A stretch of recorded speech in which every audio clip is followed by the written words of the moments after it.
you complete your trip down the Amazon, and as you're looking out the horizon, you say to yourself that if you could continue on this way, you could go around the world. And that's when the idea of an expedition called Latitude 0 Degrees was born, which would be an even bigger challenge. As a reminder to our listeners and viewers, 0 degrees latitude is the line designated the equator and divides the Earth into two equal hemispheres, meaning the equator is located at a latitude of 0 degrees. For this trip, you took a Corsair F-28 trimaran, which is a multi-hull boat that has a main hull and two smaller outrigger hulls that are attached to the main hull with lateral beams. Your journey started in the Central African country of Gabon and then went west. You almost died several times. When you were crossing Colombia, you encountered a group of drug dealers who were making cocaine in the jungle of Equator. They wanted to kill you, but you explained what you were doing. The drug dealer was impressed with your courage to cross the entire forest and let you pass. When you crossed the border from Colombia into Ecuador, the U.S. soldiers who were guarding that part thought you were a drug dealer, so they captured you and beat you up before they realized you were just an explorer. If that wasn't enough, you caught malaria on your trip across the Pacific Ocean, which made you very weak for several days to the point where you passed out almost 2.5 days. When you were crossing the Democratic Republic of the Congo, a rebel group thought you were a spy and put you in front of a death squad. And as they lifted up their Kalashnikovs and AK-47s, you thought this was it. You closed your eyes, and as they were waiting for them to shoot you, when you were seconds away from death, a police officer saved you by telling the rebel group that it was a police affair, not a military affair. Mike, this is some crazy shit. Let's go back to the firing squad. Let's go back to the firing squad when you closed your eyes and thought you were seconds from dying. What were you thinking at that exact? What were you thinking at that exact moment? And in search of excellence, how is it related to 30,000 days? I believe that a life, one life, to the average age of 82 years old, that's the average age that we live to around the world. We have 30,000 days. And half the time you're asleep. So you've got 15,000 days that you can actually do stuff. And then until, well, let's say to the age of 10 years old, you're not really living life. You're kind of being taught how to live life. So we don't have a lot of time on planet Earth to really do what you want to do. And once you find your passion, that's when these days count. And you want to live each day to its full capability and capacity. And that's why I love your subject about excellence. The more you know, the better you inform, the better you educate yourself, the harder you work, the more you're interested in what others do, the more you build relationships instead of destroying them. The more you help people, the more you become helped. The more you surround yourself with amazing people, the easier it becomes to reach your goals. And those things are the search for excellence that I did in my life. Just the fact that I wanted to go out there and just make my life a better place, because I am allotted 30,000 days in a lifetime. And those 30,000 days, we've got to be able to live to the fullest of our capabilities.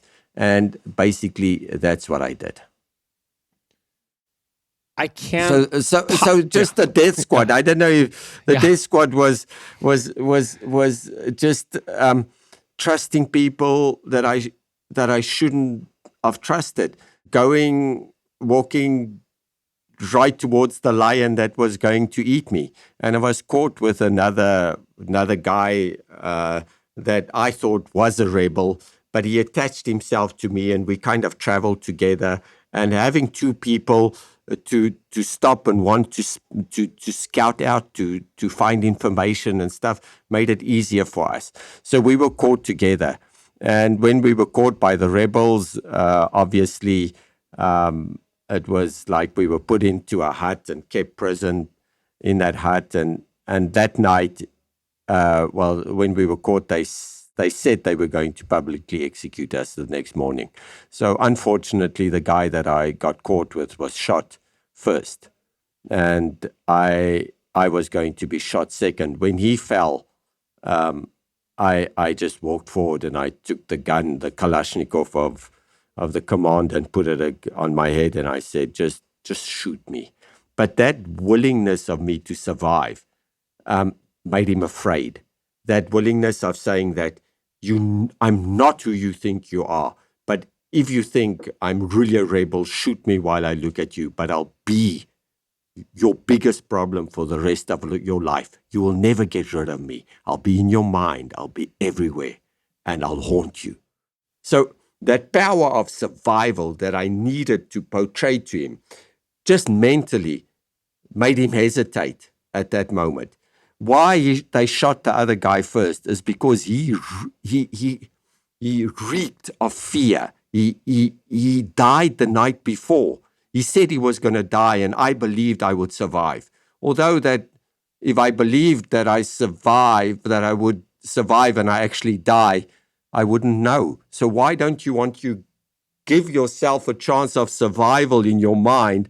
Why should you worry? If you worry, you die. If you don't worry, you also die. So why worry about stuff that you cannot change? Be able to be the power that influences people, that overpowers people in moment that you really need it. And that hesitation let that policeman come out and actually save my life and said, this is a military affair. This is a civilian affair. This is not a military affair. We cannot be executed military-wise. So I was taken in by the police, and a couple of hours later, I had the gun in my hand. The commander was put in front of me, and I had the right to shoot him. Because I was protected by Museveni, the president of Uganda. Everybody knew that I was coming through and that I'm just an explorer and they should leave me out. So the roles changed. And when they said, shoot him, I just said to him, listen, I'm still alive. He did nothing wrong in my eyes. That's why I cannot shoot him or kill him. I'm alive. I'm fine. What he did might have been wrong, but he didn't kill me. So it's not for me to execute him. I can't possibly ever put myself in your shoes. I don't think I'd last a day on any of your expeditions, but when I think about going on one of them, and then I think about what the biggest highlight of one would be for me, and which I think would probably be for the overwhelming number of my listeners and viewers, it'd be overcoming the tremendous amount of anxiety and fear about going on a trip where the odds of completing it are nearly impossible, and that if we make it and don't die, our greatest moment would be completing it and achieving success against all odds. But that's not your view. You've said that the greatest moment of your trips is the day you leave. Why? And in search of excellence, how important is it to look at our chances of success and when they seem low or impossible to confront and fight our fear of failure, get to the start line and try? You know, why do we do what we do? Simply because it's unknown. At the end of when we succeed and when I arrive at the end of my expedition, it's no longer a dream. I've actually made the dream come true. And then I feel empty. Then I feel, wow, what next? So the moment that you stand there ready to go out and find the answers to your questions, that's the most interesting part of the expedition. The moment to actually make that first step to go into the unknown, that moment that you say, I'm not sure that I will make it, but I will be able to learn from it. I will enrich my life with knowledge, and I would have experience that nobody can take away from me. Stock exchanges goes up and down. Shares prices rise and fall. You might lose or you might win. Knowledge is the only thing that you can never lose. Knowledge that you carry in your heart, nobody can steal away from you. It's your wealth. So I invested in that wealth that will keep me alive. So the moment that you actually stand there with that little bit of knowledge and you seek to that excellence, to get that knowledge that becomes your wealth, that's why you actually leave. That's why it's the most exciting moment of the expedition. And in the 10, 12 books that I've written, and unfortunately I write in French and only 2 or 3 are translated in English, but there's in German and Spanish and Chinese and Korean and whatever languages. I wrote after this expedition, I just said, in the beginning, I thought I had the knowledge to set out to do what I wanted to do. But it's only on arrival that I knew that even now that it's done, I don't have the knowledge to redo what I did. And that's where you've got to be able, and we spoke a little bit about fear, and fear is a very interesting topic that we can address a little bit later if we have time. But there's a moment that if you come back from an expedition and you ask yourself, will you be able to do it again? And the answer is no. Then that was the best expedition of your life. Because the moment that you answer all your questions is the moment that there's nothing to look forward to. One of the main ingredients that allowed me to do some of the fortunate things I've done in my life is that I'm always the most prepared person in the room. If someone spends 1 hour for a meeting, sometimes I'll spend 20 for our podcast today, 33 hours. I call this extreme preparation, going way above and beyond what would be considered great preparation.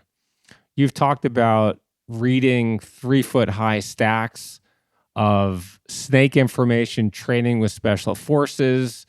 You spent 2 years of preparation before your trip down the Amazon River.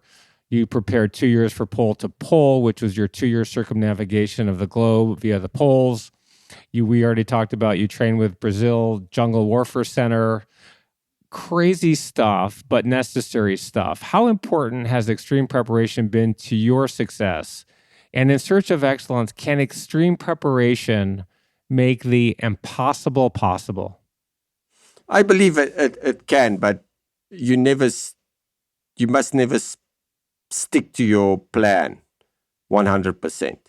There's a couple of times in life that how I planned it at home, when things happened, the outcome was completely different than what I thought I would, the action that I should take.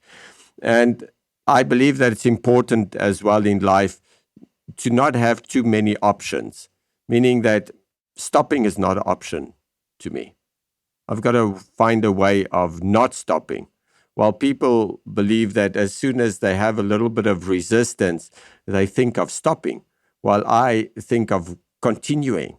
So the way that I program my brain to reach excellence is to be able to not go to find the options of trying, this is not working, now I'm going to try this, and if that doesn't work, I'm going to try this, and if that doesn't work, I'm going to try something else. And you're not moving forward, you're just moving sideways in your life.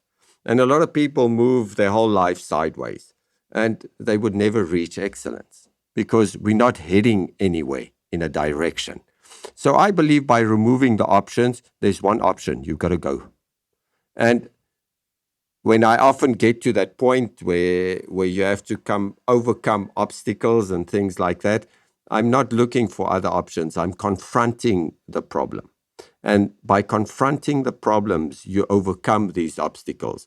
By saying that life is difficult, by saying that, oh, now we've got inflation, now the market has crashed, doesn't mean that it's difficult. It just means that you have more challenges. And the best way to overcome that challenges, if you better your life, if you better who you are, then the obstacles become smaller. By complaining, it will never become smaller, it just becomes bigger. And that is how I solve my problems. I go out to find a solution, not to try a different option, because those options are all going to face the wall at the end of the day, and I'm not moving forward. When I went to the North Pole, the ice was moving back, and for 11 days, I walked to stay in one position. And a lot of people can't even imagine to walk for 1 day on moving ice that drifts back. Imagine walking 20 hours a day on ice drifting back, and you're not making 1 kilometer progress. And when people tell you that you're not making progress, they're not thinking in the right way, because indirectly, if I stayed in the tent and I didn't walk for those 11 days, I would be minus 500 miles, but now I'm at 0. So I've made progress. I'm not at minus 500 miles. I'm at 0. And that gives me a chance of success. Let's talk about the elements of success. We've talked about preparation. And when we think about the other ingredients of success, many people will include being motivated. We've talked about that, and having a positive mindset. We've talked about that as well. What are the other ingredients of success, and where does discipline fit into this?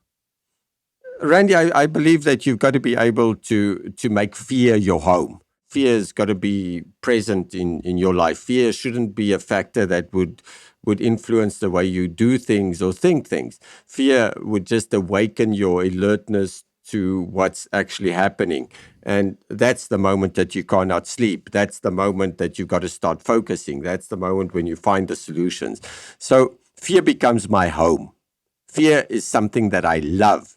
I understand fear. If we speak about fear, what are people afraid of? Let's take a simple example of kids. They don't want to walk into a room that's dark. They're afraid of the dark. But they're not really afraid of the dark. There's something else they're afraid of. Are they afraid of somebody hiding underneath their bed that would come out and maybe injure them? Or are they afraid of walking into the cupboard or standing on a toy and fall or hurt themselves? By understanding what they're afraid of, you can actually deal with that fear. So fear becomes my home. I accept it. That's where I live. And if I'm not living in that life of fear, I'm not at my full potential. And fear is just simply not knowing what's going to be the outcome. Now, fear is something that becomes your home. And then in life, if you want to reach excellence, you can't only do what you love doing. You've got to start loving the things that you hate doing in life as well. Because the moment that you love what you hate doing or don't like doing, you broaden your life. And then you can reach excellence because you're capable of operating on a much wider playing field that opens your mind to be able to reach goals that you couldn't reach before, because you're not only doing what you like doing, you can do what you don't like doing as well.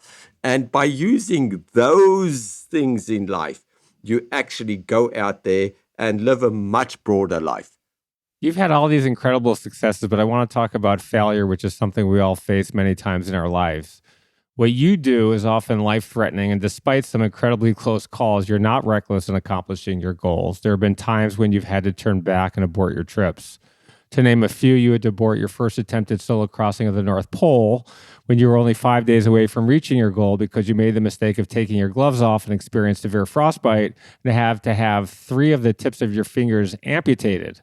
You've attempted to summit K2 3 times. For our listeners and viewers who don't know, K2 is located on the China-Pakistan border. It is the second highest mountain in the world at 31,532 feet. On your first attempt in 2002, you left base camp at 4 a.m. and 36 hours later, with only 1,300 feet to go, you had to give up because of a snowstorm and snowdrifts that prevented you from breathing or seeing anything. You couldn't even see your feet. When you made the decision to turn back, you knew that the ascent was only half the battle and that you still had to make it down the mountain within a short window of time and go through something called the death zone. It was your birthday and you thought to yourself that you couldn't die that day, which was a good decision because an avalanche killed 2 people from teams who continued toward the top. You've said that turning around might be seen as a failure by others, but that true failure is dying. For you, breaking boundaries is the fine line between failure and success. You've also said that failure can be beautiful and that you value it more than success. Why is that? And how do you define failure? Why shouldn't we hide it? And why is making peace with failure an absolute requirement of success? Randy, if you know the perfect person that never experienced failure in life, I would like to be introduced to them. So, as success, failure plays a part of our life. And for me, climbing K2 3 times, the way that I choose to climb it solo, without oxygen, without ropes, without camps, climbing from base camp straight to the top, is making it as difficult as it possibly can be to climb a mountain. Now, there's a bigger chance of failure. But I'm not choosing an easier method to succeed. I'm choosing the method where failure is the overpowering. There's more chances of failure than success. And why is it important to be able to live with failure and to openly admit that you failed? Is because then people can't speak about behind your back and said he failed. If you come down and said, I failed, I didn't get to the top, but I tried and I was alone up there. The others failed to leave base camp. Then let's speak about the level of success or the level of failure in a way. And that in the level of failure, I was the most successful. And in many ways, we don't deal with failure right. We see it as being ashamed. But you mustn't be ashamed of trying. If you make, like I said earlier, the same mistake twice, then yeah, you can be kind of embarrassed about failure. And if you're not learning from others or listening to others to not make the mistakes that is so visually put in front of your eyes, then we try and hide failure. So my father told me again, when he gave me that freedom, that failure is part of success. And the more you fail, then the more successful you become because you're trying. And the moment that you're trying new things, it doesn't mean you need to fail and pay with your life. That's the moment that very close to the summit of K2, I decided that if I go further, I'm going to die and I will never have another opportunity to climb. And the moment you get back to base camp and you look up, you say, I'm alive. So coming back to base camp alive might be seen as failure for others, but it's success for me because next year I can come back and climb again. We've already talked about how you studied sports psychology in college and how you were always interested in the human capability of always breaking records and going further than you did before. In 2011, you started putting that into practice by using motivation sessions to significantly improve the performance of professional sports teams. In 2001, you coached the Indian cricket team, and they won the World Cup that year. Next, in 2012, you coached a South African cricket team, who then went on to beat England, who at the time was the best team in the world. You coached the Kolkata Knight Riders, a cricket team from India, and they won the Indian Premier League the next year. And finally, in 2014, you coached the German soccer team, which won the World Cup that same year. After working with these teams, you found that the difference in winning champions isn't so much about physical capabilities. Yes, you've got to have the right DNA and makeup to be a marathon athlete or a sprinter or a football player or a baseball player. But once somebody has reached what you call the summit of their performance, you said that the only difference that we can make is our psychological attitude that we have towards things, and that in your case, 80% of what you do happens in your head, 15% is physical, and 5% is luck. Can you tell us about what you did with the Indian cricket team and the reasons they've never sworn so much in their lives? And for those of us who don't have the DNA to be professional athletes, can our psychological attitude and mental strength make the difference in whether we achieve excellence? And if so, can you give us a couple of examples how? Randy, absolutely yes. We can make the difference. Our psychology as power.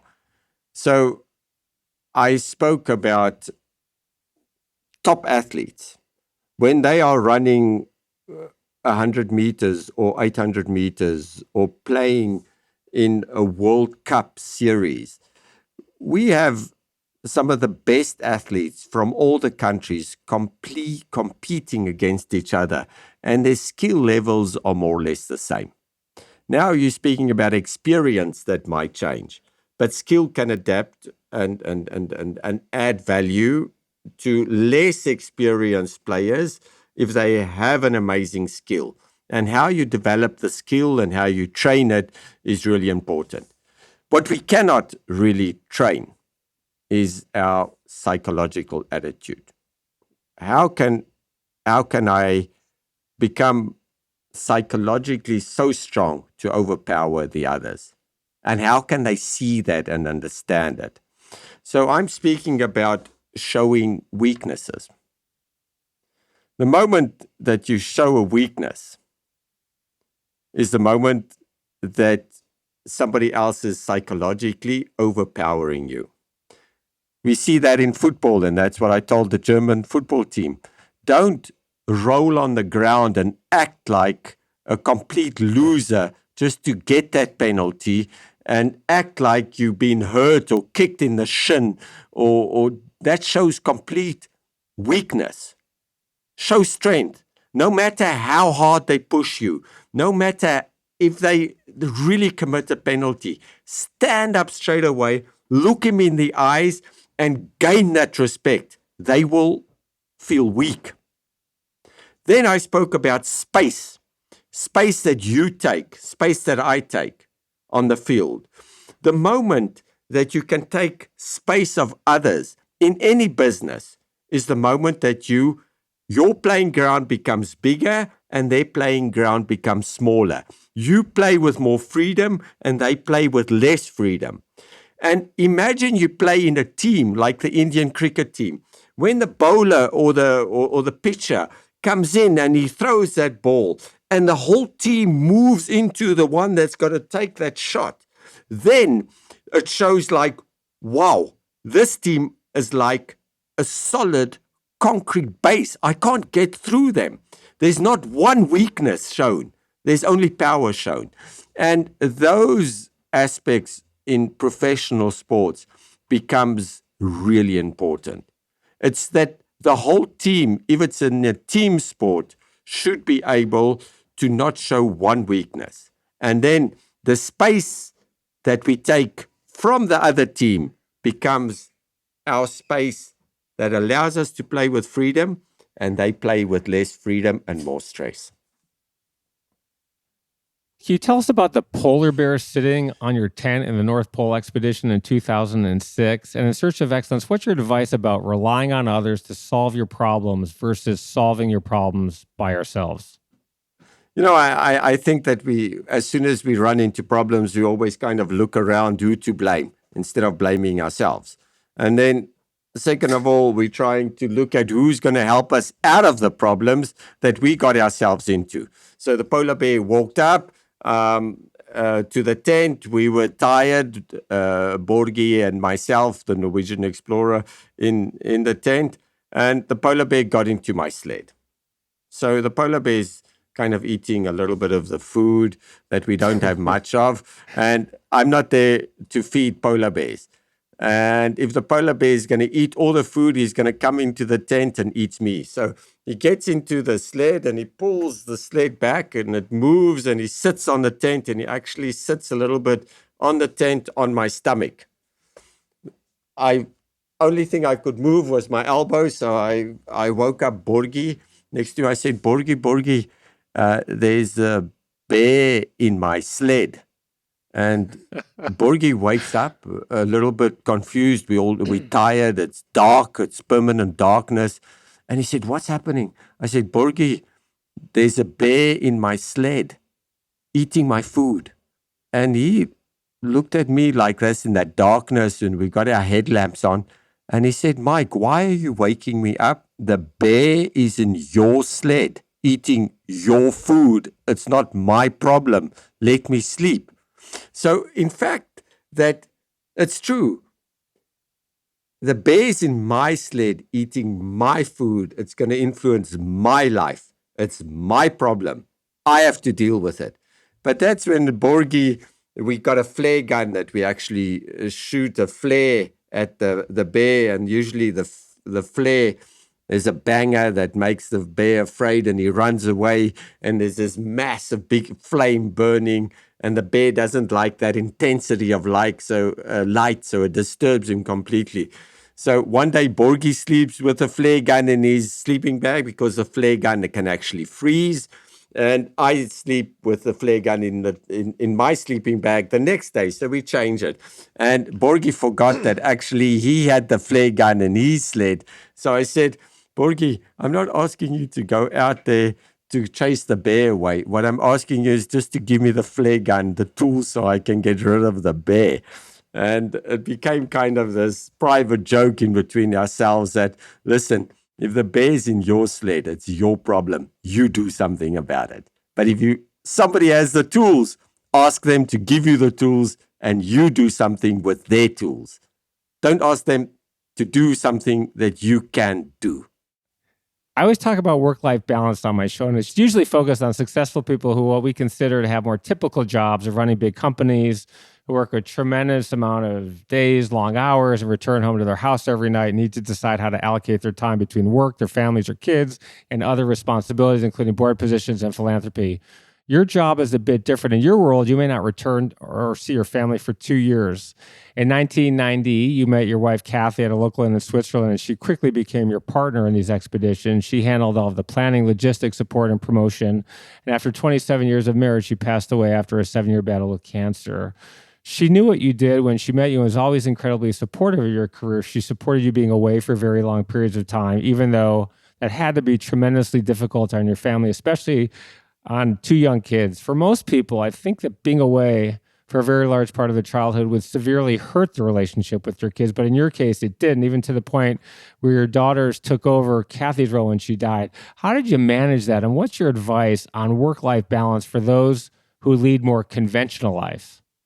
I think, Randy, we all have that predicament or that challenge to overcome as soon as we spend too much time at work and not enough time with your family. It's not actually that we've got to understand that it's the amount of time that we spend with the family that's important. It's the quality of the time that we spend.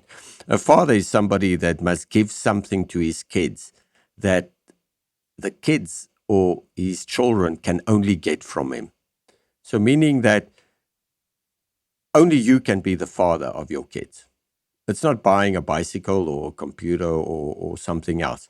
You've got to give them something that's so unique from you that they can only find that from you, that they're always looking for that in you. And that is basically how I educated my kids or my daughters. Not that I was always at home, but the moment that I could take them with me on expeditions, they became the youngest kids to ski to the North Pole. They crossed Bylot Island 500 kilometers. They sailed around the world with me. And that bonded our family because they knew that is what they could only get from me. So we're not often coming back home from work and sharing what we did with our kids. We're sometimes too tired to even listen to them. We need to be able to give them our time. And the moment you give them your valuable time, that means you are interested in their lives. And the more you become interested in their lives, the better it is, the relationship.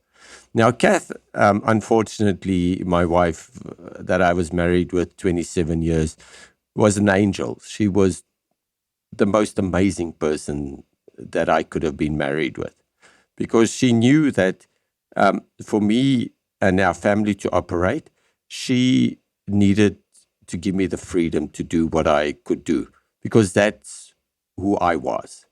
I didn't change along the time. I was always like that, and she knew what she married in. And I was heading to the South Pole when she got cancer, and she called me and said, listen, I've got cancer. I said, oh, shit. Okay, I'll try and get back, but I had to ski back to my boat. It would take me a month and a half and then get on my boat and sail to Patagonia and then from Patagonia get on a plane and maybe get back home a month and a half later. And when I said, well, I'm heading back home, she said, no, why do you want to head back home? This is my problem. You can't do anything about it. Just keep on doing what you're doing, finish it up, and then you come back. And then we're going to discuss it. And as the situation, I eventually made it back home, the situation didn't increase, didn't look better, and she got close to death. It was a really special time for our family, and we kind of sat around the table with the girls and we spoke about life in general, our family, and what we achieved in life as a family that arrived with no money in Switzerland. that she was from New Zealand and I was from South Africa. I got on a standby plane, arrived in Switzerland. She came and worked as a nurse and a completely low life that built up to become respected by everybody. And we sat around the table with the girls, and my one daughter, Jessica, studied at in Boston and BU, and the other one was in Paris. And we said, listen, life's going to change, and mom's not good. She's not going to be around for much longer. But I want to die with her, I said. And when I was willing to say that I want to die with the person that I loved so much, my kids understood it. And then Kathy said something that was really amazing. And she said, Mike, don't die for me, but live for me. That is the power that we have when you're alive. You can live for others. Even though I was willing to die because I thought I did everything that I wanted to do in life. She enabled me. She was the anchor. She was the pillar. She was the one that educated my kids. My kids even agreed with the fact that I could die with her because they were educated. We had no debt. We had a stable, solid life. And then she tells you, don't die, live. And that's what I'm doing. I'm living life to the fullest of my capabilities because my kids understand who I am. They find the joy to join me. I'm giving them what a father can give to his kids. And that's what bonds us as a family. If you're stable at home, if you have that base that's good, then that base will allow you to reach for the stars. But keep your feet on the ground. You're not bigger than life. You're not, because you got a lot of money, doesn't mean anything. Just be a perfect person that's an example to everyone, that people look at you and say, wow, that's what I want from him. And the moment you start doing that is the moment you start living for others. Let's talk about our environment and ecological issues. One of your main missions is to conserve the planet, something you've encouraged all of us to care about, which stems from how you've seen the world change before our eyes for more than 30 years of expeditions. You've seen the Arctic warming more than twice as fast as the rest of the planet, with temperatures reaching 100 degrees in the summer in the Siberian Arctic, which has caused the North Pole, which has been frozen for 15 million years, to start melting. You've seen polar bears being killed by grizzly bears, massive amounts of the Amazon being cut down, and more wildfires than at any point in history. And I want to start this discussion with your $14 million custom-made 115-foot boat called the Pangaea, which was named for the supercontinent that existed when all continents were joined around 300 to 300 million years ago during the Paleozoic and early Mesozoic eras. Your boat isn't a normal boat. It was built for extreme adventures to navigate through the tropics and small rivers as easily as it can in the polar regions. It was designed to leave a minimal carbon footprint, with its two engines to be used only as a necessary alternative to the 35-meter mast that is 2,000 square feet of sailcloth attached to it. In addition, the Pangaea is also ecologically friendly. Its aluminum body was built out of recycled Nespresso pods, and its hull was deliberately left unpainted so that when it has to break through the ice, no flecks of paint break off, which would be toxic to the environment. And the boat also has large nets to collect bottles and plastic bags from the waters. We've all heard how we have to do our part to help save the planet. And one of the comments I often hear when this comes up is that with 8 billion people on the planet, how can my little actions have any impact on anything, or that the Arctic Circle isn't going to melt in my lifetime, or that polluted oceans don't affect me? So why should I care about them? Can we really make a difference? And if so, how? And as part of this, can you tell us about writing letters to Jacques Cousteau when you were younger, that Pangaea project and the Young Explorers program, and what you're doing to save the planet and what we should be doing? Well, Randy, I'm no example. I just try and protect my playfield. So this young boy growing up in South Africa, although South Africans were boycotted, we had one TV program, and it was about an explorer, Jacques Cousteau, and I was allowed to watch that program. And I saw him diving and had this boat and sailing and going to these most amazing places and really explaining nature to everybody that didn't have the access, that didn't have access to it. And I told my father that, wow, I want to go and work for this guy. And he said, well, why don't you just write him a letter and ask if you can work as a deckhand? So I wrote him a letter and he never answered. As a young kid, I always went to the post box to see if he wrote a letter to accept my application, but I was far too young. But my father made that dream come true because he gave me hope. I wrote a letter, he maybe reply. You don't write a letter, he will never reply. So I grew up and he never replied. But there was always hope. Until the day I thought that I wanted to give the opportunity that I didn't have to younger people. And that's when I built my own boat.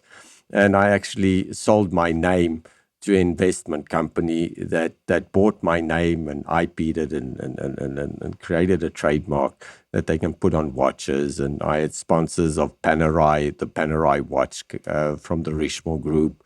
Automobile manufacturer Mercedes-Benz sponsored me for 20 years. And I could actually use my intellectual property and copyright in some of their marketing campaigns. And everything was to be able to conserve the planet and educate the youth. And when I built the boat, I just thought that I need to do something. I need to do something to change our planet. I need to educate the youth.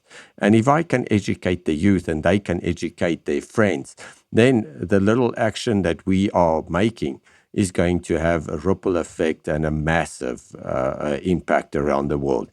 And that's when I built Pangea. Like you said, Pangea was one supercontinent. And that's why the boat was named Pangea, because I didn't reunite the continents together. I reunited the people on my boat. So the boat became the supercontinent, where I took 2 kids from the 6 different continents, North America, South America, Africa, Australasia, Asia, and I put them back onto and Europe and put them on my boat. So when I sailed off on my expeditions with these young explorers, I had the world represented. Times for Kids wrote about it, and we were on the cover of Times and stuff like that, where we could motivate the youth to be able to get involved in educational projects. And we reached 62 million people in 2013. 62 million people that did their environmental projects. Now that's starting to make a big difference when you think that alone we can't make a difference. But if we can inspire others by our actions, that's when it's going to start counting. And that's why I want to give hope, a message of hope to the youth. Forget about environmental anxiety. Yes, the project to save our planet is big, but it's not a problem. Do what we can do today. Don't wait for others to do. Be an example. Tell people if you're not happy with their actions. Pick up papers if you could. Just stop plastic from reaching the ocean. One plastic bag that you pick up out of the ocean would save the life of many fish. And that's how I kind of believe that these small little actions can lead into massive ripple effects around the world.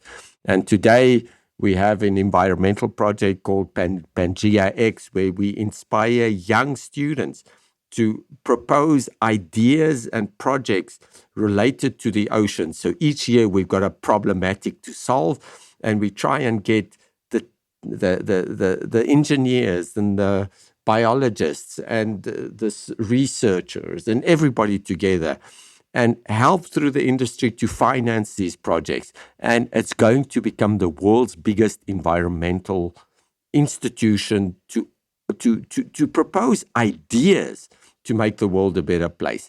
And that's how I believe, step by step, I'm changing the way that I would like to protect our planet. And then from the same side, I just invested a little bit of money and energy. And it's not money that I don't have money. I get paid $5,000 a month. That's my salary, but I live the life of a billionaire and I can influence a lot of people. So I started with the 52 engineers, a research program on hydrogen fuel cells. And today I've got a hydrogen fuel cell that we can put into trains, into planes, into buses. I went to Mike Bloomberg 2 weeks ago and spoke to him about it because this is what the world needs. We need to decarbonize. I'm a simple explorer. Imagine what you can do in your position. Don't limit your mind to what people tell you. Open your mind and decide what you want to do because it will make a difference. Before we finish today, I want to go ahead and ask some more open-ended questions. I call this part of my podcast, Fill in the Blank to Excellence. Are you ready to play? Let's go. When I started my career, I wish I had known. I wish I knew that I had to start earlier in my life because I started too late. You started at 8 years old. You're 8 years old and you wanted to ride 300 kilometers. I mean, bike probably went 20 kilometers. Yeah, I believe that, there's no age to start anything in life.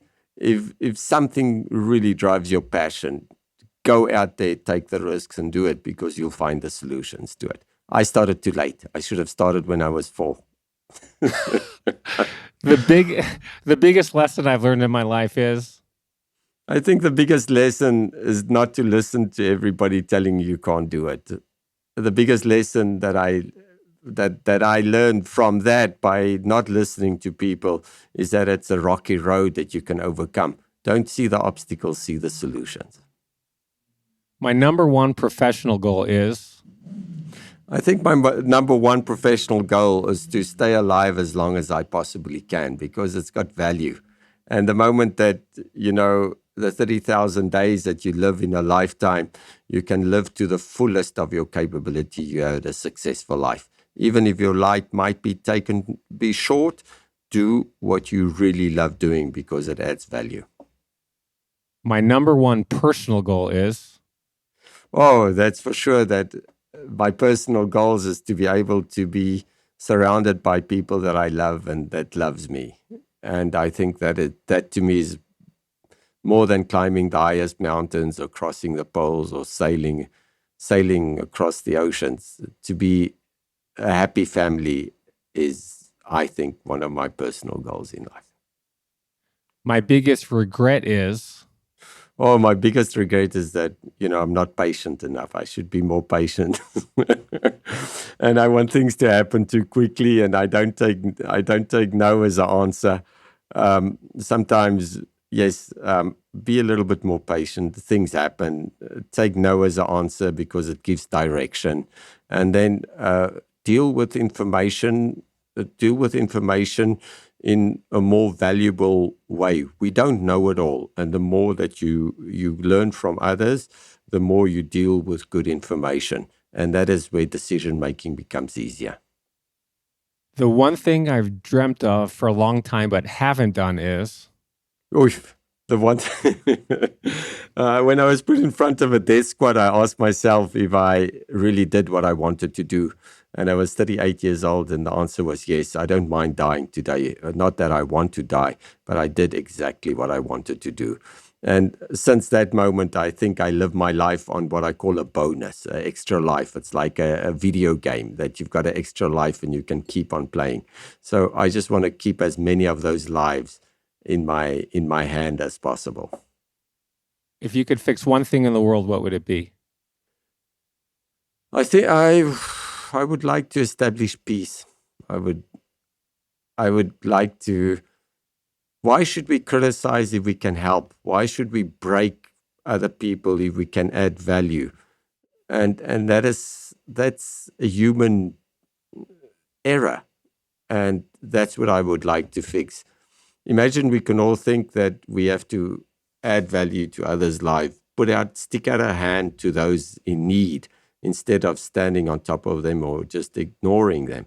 And sometimes that to me is, we are intelligent human beings. Why are we acting in the way that we act sometimes? That's sometimes a question, especially when I get back from expeditions that I spend more than 5-6 months in remote places only with myself. Other than your dad and Kathy, the one person in the world that I admire the most is? Well, I admire honestly my daughters, to be able to live with a father, and each time they say goodbye to me, knowing that I might never come back. And the last expedition crossing the North Pole, where we ran out of food and not sure to ever make it back, how they still believed it was possible for me to make it back, and that's amazing. My next expedition is? Oh, my next expedition is called What's Left. The next expedition will take me around the year for a period of 3 years, visiting places I've seen and that has changed throughout 3 years of exploration. And then what's left for me to do that I haven't done in the polar regions, in the Amazon jungle, in the mountains, and in Antarctica. And then what's left of our planet that's still beautiful that we can conserve, what's left of what's threatened in life. And the idea is really to be able to make a documentary series on the topic, what's left. And I believe that when we know what's left, we know how to deal with the problem. The one question you wish I had asked you is? I think the one question is that, maybe it was that look at the wall and tell me what you see. And that was the question that my father asked me from a young age. I've had it. Mike, there's a list of 6 things I want to ask you, but you've been so generous with your time. I mean, if you have 5 minutes to talk about the wall, or 2 minutes. Yeah, we'll wrap it up in 2 minutes. Randy, it's my father he was always studying, and he took me in his study and he put me on a couch on his desk, and he told me to look at the wall and tell me what I see. So I looked at the wall, and there was a painting of a mountain on the wall. So I walked to the wall and I removed the painting, because if he asked me to look at the wall, he didn't want me to look at the painting. He wanted me to look at the wall. So I removed the painting, and there was a white wall. And then I started imagining how the wall was painted. So I said, the guy that painted the wall most probably was 32 years old. He had a white suit on. He put something on the carpet. Maybe he was right-handed. And this is where he started. And I explained to him why he started in that corner. And on the top right-hand corner, far up there, is where he must have ended the painting job. And it wasn't so well done. So I said, he might have been tired. And then I started analyzing, why didn't he start the job where it was more difficult, and he was strong and motivated, and then finished where it was easier to do it. And after this explanation, my father just said, Mike, yeah, it's fine. You've never seen the wall being painted, but you don't know how to look. And I went, he said, come back tomorrow, look at the wall, and then think of telling me what you really see. And I went to bed and I started thinking of it, and I said, wow, if he asked me the question, he must know the answer. So imagine I can look through his eyes and we can reverse the roles. Then he will give me the answer. So I ran to his room. I said, come on to your office. I want to ask you a question. And when we got into his office where he was studying, I said, now you sit where I sat and I stand where you stood. And now I'm asking you, look at the wall and tell me what you see. So my father looked at me and said, yeah, that's quite clever. So why are you doing this? I said, because I want to see through your eyes. I want to see what I don't see. I want to be able to find more information, because the more eyes I look through, the better I will see things in life. If I only look through my eyes, I can never reach that excellence, that perfection, that's needed to really stay alive in what I want to do. And just as my father was going to explain to me what he was seeing, looking at the wall, I realized that it's not the wall that I should look at. It's what's beyond the wall. And when I told him that, listen, it's not the wall. I can see the neighbor's house. I can see the jungle. I can see the beach. I can see the ocean. I can see the South Pole. He said, yes, now you're not looking at problems. You're looking through problems. And that is important in life. Don't always look at what everybody else can see. Look beyond that, because that is the long journey of life. It's not the snake in front of the tree that will kill you. It's a snake that you don't see beyond the tree that will kill you. So see that snake before he bites you. And that's how I was taught to look and see things. When I was 28 years old, I was invited. I was a corporate guy, as you know. I was wearing a three-piece suit at the time. And I was invited to this Hollywood function at Peter Guber's house, who was running Columbia TriStar Pictures. And I was the only non-entertainment people there. All these agents in their fancy suits. And I was intimidated. And Tony Robbins was in the living room speaking. Wow. And I've been a Tony Robbins fan. He changed my life when I read his book when I was a freshman in college. And he's there. He's got us doing jumping jacks in suits. I mean, we looked ridiculous, screaming like crazy people at the top of our lungs. And I walked out of there, Mike, thinking I can lift Peter Guber's mansion on my pinky finger. I'm so pumped up right now. And that's how that's how I feel today. When I was doing your research, I mean, what you've done is just so incredible. And I hope everybody listening takes these amazing lessons. And even doing your research, I feel like when my workouts that I do, and I think, God, my muscles are killing me, and I'm swearing. I said, well, Mike Horn would be telling me to do 10 more reps right now. So you've had a huge impact on my life. You've done great things in your life. I'm so grateful to you. Shout out to Taya Gensberger, who was a phenomenal person, superstar, has a great future, who set this up. So I'm grateful to her. Thank you for all of your time. You've been so generous, and I hope to meet you in person one day. Thank you so much. Randy, I think you really, kind of worked hard of getting information that came out today that I never really spoke about. I don't know where you kind of get your hands on all this information. And that means that you dig deep to get the truth out of people. And that to me means so much, because a lot of the journalists that I use as well, or that speak to me, touch the surface of things, and we too sometimes a little bit we scratch the varnish of life instead of going into the depth beyond the varnish, in the core of things. And you've got this capability of going to the core of things, and that is not easy to find in today's world. And that's why you've got to keep on doing this podcast, because it's really amazing. We're going to point in that direction to have as many viewers or listeners as possible, so that we can keep on inspiring people. And I think your podcast kind of inspires me as well, like I might have inspired you. Excellent. Thank you again.